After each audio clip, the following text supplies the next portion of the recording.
Hey guys, welcome back to the shop. Today, we're gonna do some cast iron stitch repair, and I'm gonna teach you guys how to do a little bit of cold stitching. This is a long lost skill, but it's really handy, and a lot of times it actually beats welding. So we're gonna treat this exhaust elbow as the real thing.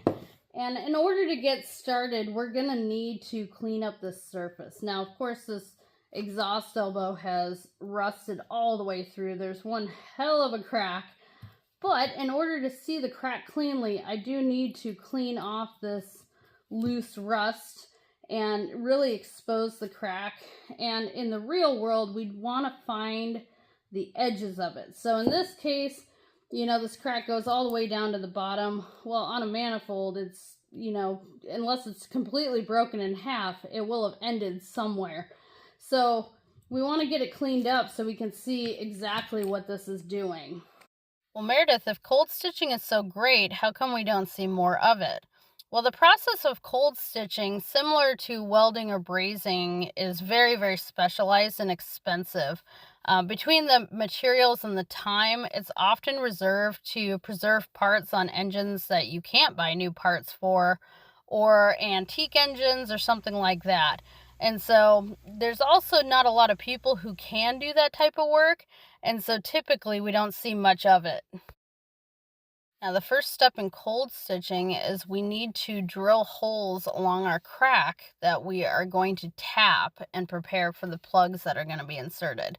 So that's what I'm doing here. I'm literally following the crack and spacing my holes close enough together to where they're not touching, but when they're filled, then I can then overlap them with a second plug.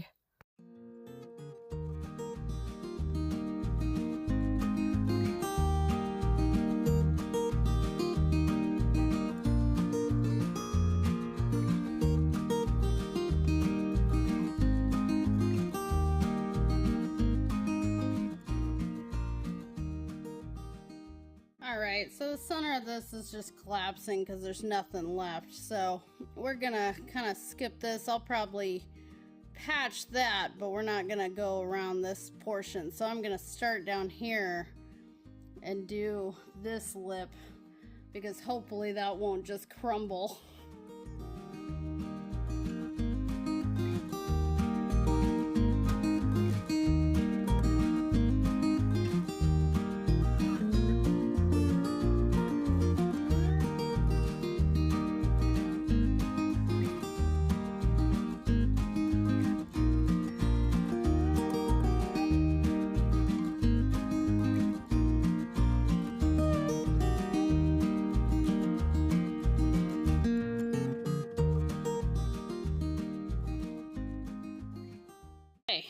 We got things drilled out. As you saw earlier, this elbow in real life would not be a candidate because this wants to just collapse into itself. However, you know, we'll stitch down here and maybe up in this corner. If this was just a clean crack, it absolutely would be a candidate. So we're going to ignore this center section. Again, this elbow is literally crumbling, so I can only do so much. In the real world where this would be a viable repair, we wouldn't, you know, we'd have to come up with something else if this was really crumbling. And because cold stitching obviously wouldn't work, because drilling holes, you can see where if I press hard enough on that, especially with the drill bit, that whole piece is just gonna, you know, fall into itself. This, however, is a nice clean crack. So from this hole down to this hole, as well as up here, this hole to that hole, we've got a good, you know, kind of viable repair surface. So we're gonna get our drill bit out of the way since we're done with that guy. And I'm gonna grab my taps here, and we're gonna tap each one of these holes to accept one of our silicon bronze plugs.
Okay, so now that we've got our initial holes drilled and tapped, we're ready to insert our, threaded plug, our bolt, whatever we're using to plug this. And usually what you want to do is, depending on what this is sealing against, that would be the type of sealant that you'd want to use. And you'd want a sealant that would properly harden so this doesn't spin in place. Another critical aspect to picking the right plug is choosing a plug that has a similar thermal expansion rate to the metal you're actually trying to patch. Silicon bronze definitely has its place. It's corrosion resistant. It works really well on like manifolds and water jackets. But you wouldn't want to use it on a cylinder head or something like that. So make sure to choose the right alloy for the plug if you're going to be patching something that has a lot of pressure or is a critical application. All right, so I've got the first couple of these bolts in, and we get a view that we don't normally get to see, but it looks like I was pretty good on my depth. Not going so deep that we're like, occluding our exhaust. And that's the goal. You want to, fill in this depth, but you don't want to be, stabbed in so deep that you're occluding whatever is inside, whether it's a water jacket or whatever. We just want to be filling in this outer, layer. And so I'm going to let the Loctite set up, and then I'm going to take my angle grinder and we're going to cut these off, and then we'll fill in the rest of the holes. This is going to be a multi-step process where, I've got kind of the first set of plugs in. I'm going to trim those off, smooth those out, and then put a second line of plugs in just because there's not enough room to get each plug next to each other. And so this is kind of where the time-consuming process is it's a lot of the same step over and over again as you're overlapping these things.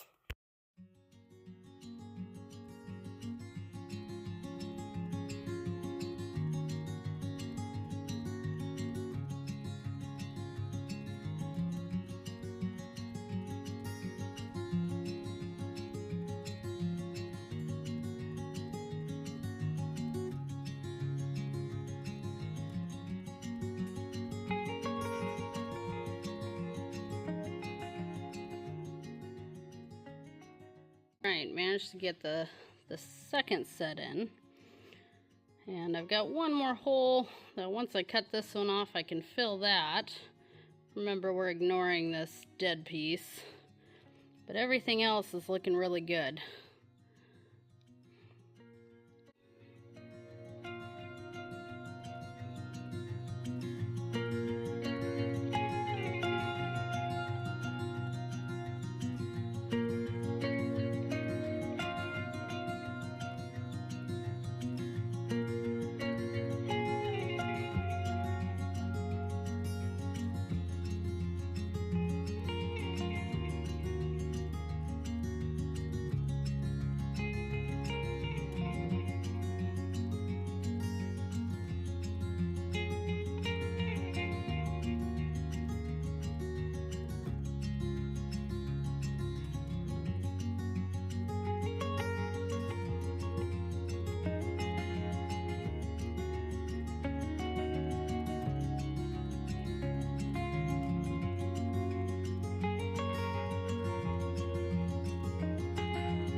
Now, just like drilling the second row of holes, we're still battling that first set of plugs that we've inserted. This is the part where you really hope that the sealant you're using is gonna hold up, because as I twist these new plugs in on top of the original plugs, it's gonna wanna make a move if the sealant isn't holding.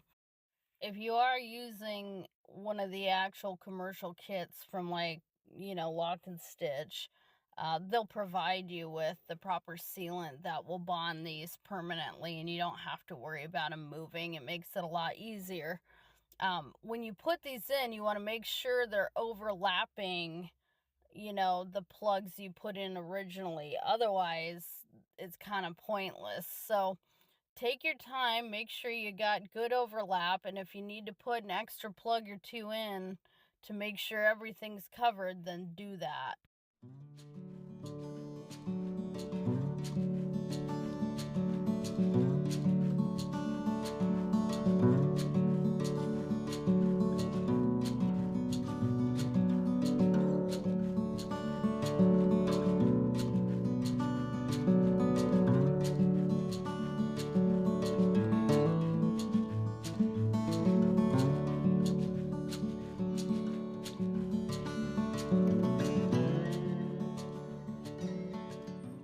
We're getting there.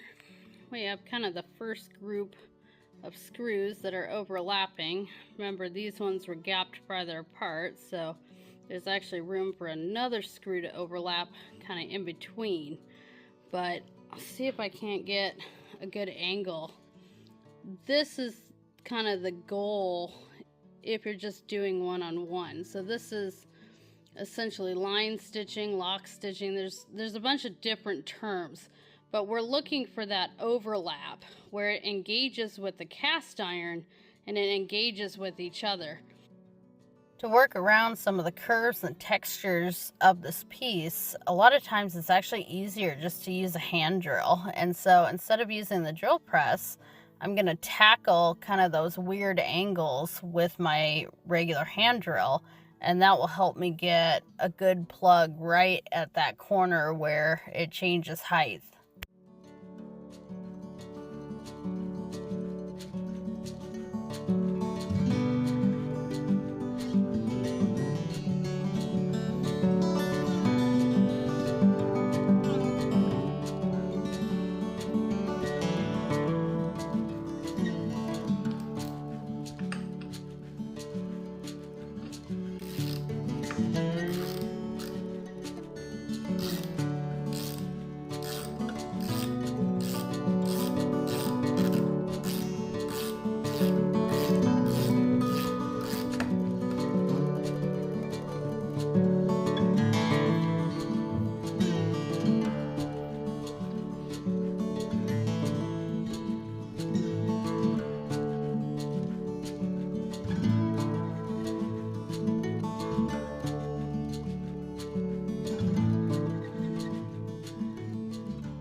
Well, guys, we did it. We have managed to repair our half of an elbow. This was actually probably one of the more difficult repairs that I've done because A, we're dealing with an open crack, and B, this elbow is literally half an elbow. So it didn't have the structure that, normally a viable piece for repair would have. The center of it is crumbling out because it's all rotted, that sort of thing. But I certainly learned a few things on how to approach this, especially when you're doing it by hand. The companies that make the different kits, like the Lock and Stitch kits and stuff like that, they send you like a template, so you drill exactly where you're supposed to drill and that sort of thing. When you're drilling by hand, it wasn't that much harder. However, I did find that trying to do it on the drill press was actually harder, at least for the second round of overlapping plugs. In fact, eventually I switched over to just my regular vise and my hand drill because I was able to come at this at the different angles, especially, you know, going around the different texture of the cast iron and stuff. So if you're doing something that's not perfectly flat, like an engine block or cylinder head or something, it's easier actually, at least for the second half of it, to just use your hand drill, because you're able to hit it at some different angles. The only thing I would recommend, as mentioned before, is you want to make sure you're using the correct sealant with the plugs, and you want to make sure you're using the correct plugs. So cast iron, you know, you want to find something that's relatively close in terms of like thermal expansion rates, depending on the application, right? So as mentioned before, I wouldn't use like silicon bronze on that cylinder head that I showed you at the beginning of the video, you know, but for like an intake manifold, you could totally use, you know, something like silicon bronze. So, or a water jacket or something like that. So really do your research in terms of what you're going to use as your plug material to repair. If you're concerned about that, you know, call one of the companies that sells the kits. A lot of machine shops use those kits, at least the machine shops that deal with like older engines or specialty repair. The reason we don't see this repair that often is it's very time consuming and it can be really expensive. So just the silicon bronze bolts that I used tonight for the video, that was over $70. You know, because it's a good material, it's silicon bronze, which isn't cheap.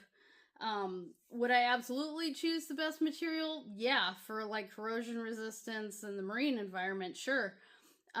But, you know, if we were actually repairing, you know, or trying to save this Yanmar elbow, the cost of a new one is about $300-ish, right? Or $280. Well, this took me several hours to complete, plus materials, you know, like, there's no way I could compete with the price of a brand new one. Now, if we're dealing with, you know, obviously an engine that's too big to like move, say on a ship, or an antique engine where you can't just buy the new manifold, sure. That's where kind of these specialty repairs come in.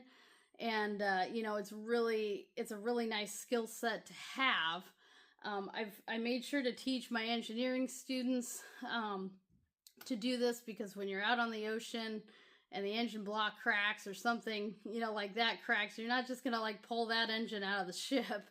You're gonna have to most likely repair it in place. So that's kind of where, you know, these specialty repairs really fit in. There is a time and a place, but that time and a place doesn't typically involve our normal recreational engines that, you know, we all have. Unless you're just nerding out and you want to do a repair that way, by all means, don't let me stop you. But I did want to show you that you can do it.